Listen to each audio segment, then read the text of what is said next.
Stall back na to, ang buwisit na dashboard. Try ko hirap. Mas maganda kung dalawa kayo. Kaya, kunin ko lang.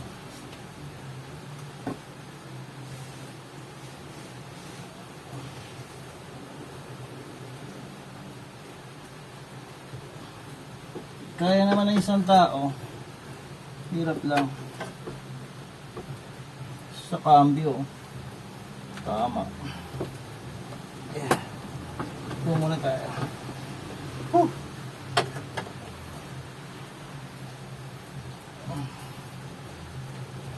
Yeah.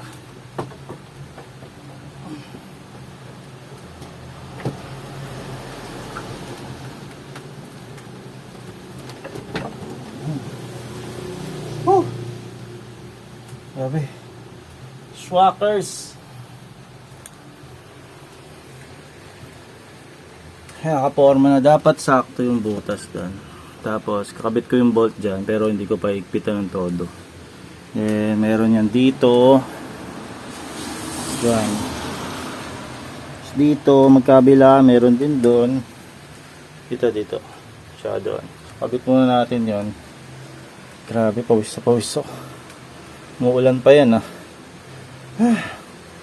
Mahirap dyan yung wiring Hirap ibalik kasi palupalupot.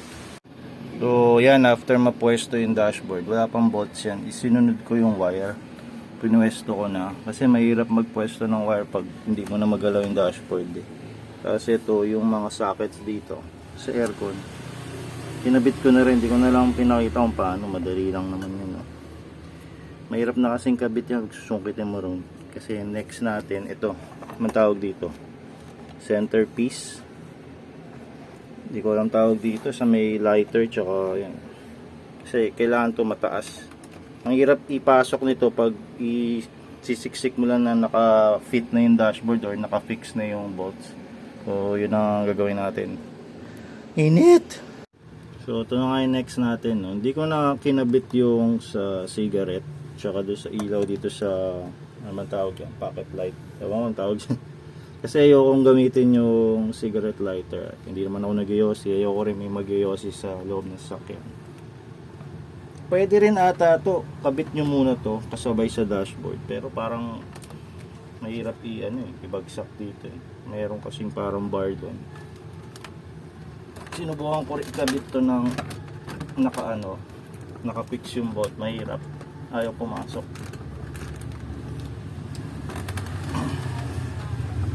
Kailangan dalawa kayo, may tagahawak. Ang bigat ng dashboard.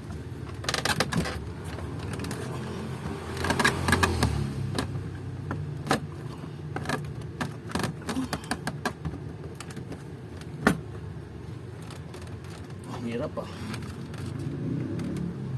parang ganyan yan, pero hindi pa masyadong fix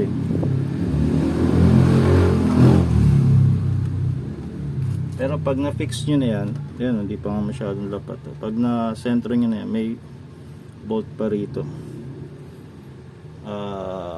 Parang ata yun, Phillips type.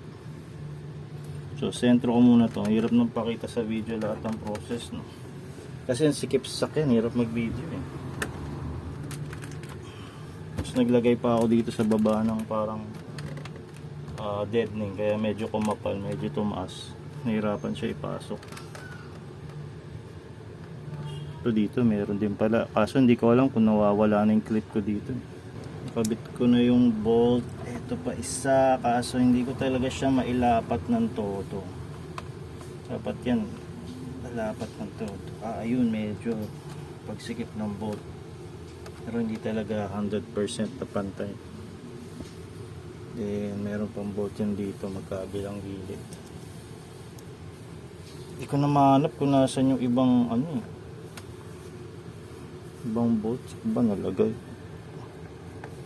Nakalagay lang naman sila sa selecta dito, lahat ng mga binaklas ko. Kaso hindi ko na alam kung ano dyan yung para sa ganito, sa ganyan. Hindi ko na na-label, tinamad na ako. Yan, ganyan tsura niya. Kakabit ko pa yung kabilang bolt. Ayun, hindi masyadong pantay pero yan na yung pinaka malapit Next, susunod natin ito. Ito yung mahirap eh. Sandwich. Sa sandwich natin dito yung bakal ng glove box. Dapat naka-sandwich. Tapos dito nasa likod. Hirap lang video yun. Ewan ko paano kung video nyo. Nakaharang kasi yung glove box tsaka kamay ko. Next nga ito itong glove box. Itong roller na to dapat nasa likod yan ito. Ito dito. Tapos itong bakal to naka-sandwich dito sa plastic ng dashboard tsaka doon sa bakal ng L-brace ba yun. Then yung sa kabila paano ba makita itong bakal na yan dapat nasa likod naman ito, nasa likod nito kasi pag nasa harap wala olat, hindi pantay yung glove box. Tara buka na natin, hirap lang mag video no? Wala kasing room eh.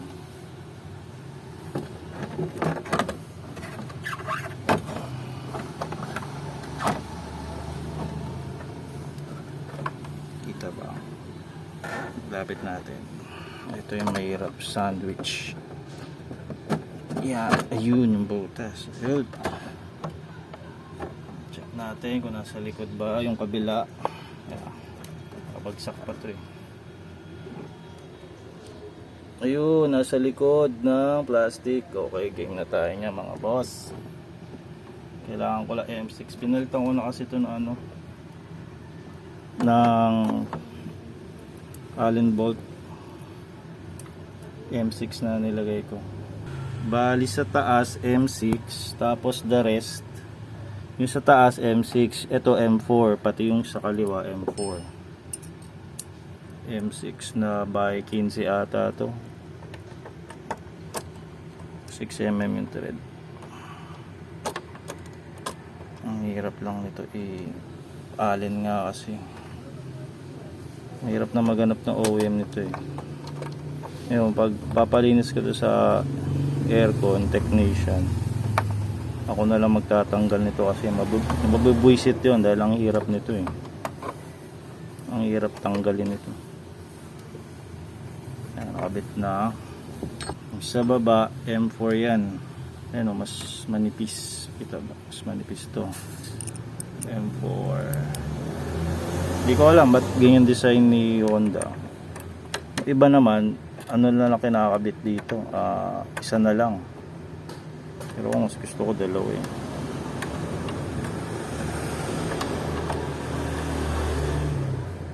Yeah, parang ayaw sumikip ah. Ayun, sumisikip pa rin. Haba kasi ng bolt ko eh. Malayo naman, wala naman tatamaan dyan. Mas maganda siguro kung mga M10, M15. Ang haba nung kinuha ko, M20.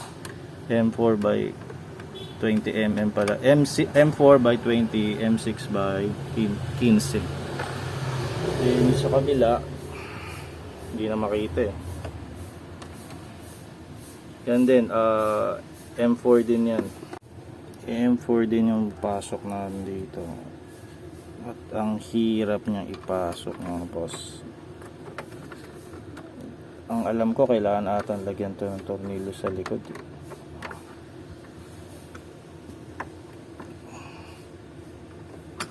Hindi ko lang sure. Parang alam ko kailangan niyang lagyan ng lock nut sa likod. Ayan. Hirap ah. Ang hirap kasi pag may camera. Hindi na nga makikitaan kasi nakaharang yung kamay. Hirap pa. Nakabit ko na yung isa. Isa na lang. Mas maganda ata kung may lock sa likod to. Kasi tagusan. Mahaba yung bolt ko. Tagus. Kasi kinabit ko yan isang araw. Tapos walang lock sa likod. Parang ano, lumuluwang siya. Or baka hindi ko lang nagpitan. Pero yung sa kanan, wala. May sariling thread yun eh. Ito rin naman meron, naramdaman ko, kaso parang lumuluwang. Baka dahil siguro stainless na yung gamit ko, hindi ko nilagyan ng thread locker kaya lumuluwang. Hindi, sumisikip to. Ayun, masikip na. So kahit wala na itong lock sa likod, ayun, sikip na. Tingnan natin kung sasara. Ayun, mga papeles niya. Ayun, ayos. Hindi ko pa ata nagpitan yung sa kanan. Pero hindi masyadong pantay yung glove box ko yan. Baka sa dashboard. Hindi ko pa nalagyan ng tornilyo sa mga gilid yung dashboard. So okay na siya. Okay na tayo sa dashboard. Lintek. Mas mahirap to. So next yung mga bolt sa taas tsaka dito sa gilid. Apat na bolts na lang. Tapos meron pa dito yan. Then after yan may bolts yan. Then after yan tapos ka na sa dashboard. Yung iba niyan separate video na lang yun. Meron naman din sa YouTube. Parang wala akong masyadong nakita na nag-install ng dashboard. O baka mali lang yung keyword. Kaya install na natin ibang bolts. Yun, na-install ko na yung mga bolts. Mga abubots na lang. Ito, dito. Ang hirap ikabit. Yun. Okay, nasan yung isa? Tayo sa kabila.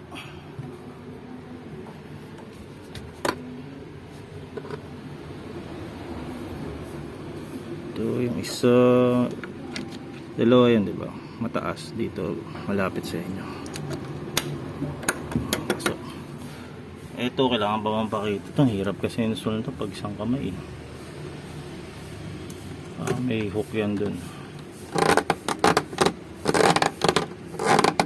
Ayaw pumasok. Diba? Dalawang kamay dapat to eh.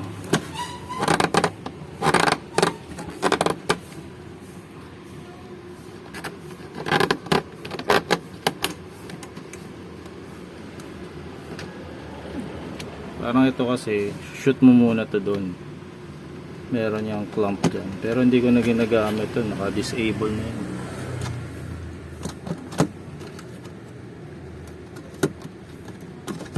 Hindi na ako nagpapalabas ng hangin dyan.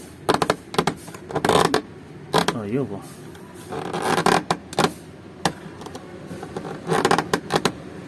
Ito pa pala. Meron to parang, ayan yung clip. So kailangan sakto yan doon. Meron siyang parang kabitan niya doon.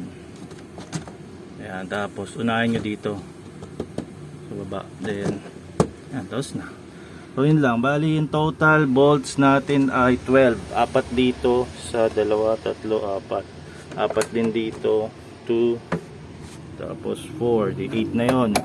8, 9, 10, 11, 12, 12. So yun lang. Ang hirap mag-backlash nito, hirap din magkabit, pero mas mahirap mag-backlash kasi ang dami mong babaklasin. Ang dami ko pang kakabit. Yung iba hindi ko nasama dito, no, kasi itong dashboard lang naman yung video natin. Pero yung iba dyan, upload ko rin kung paano baklasin to, tsaka kung ano pa yung iba dyan. So ayan na muna. Grabe, nakakapagod to.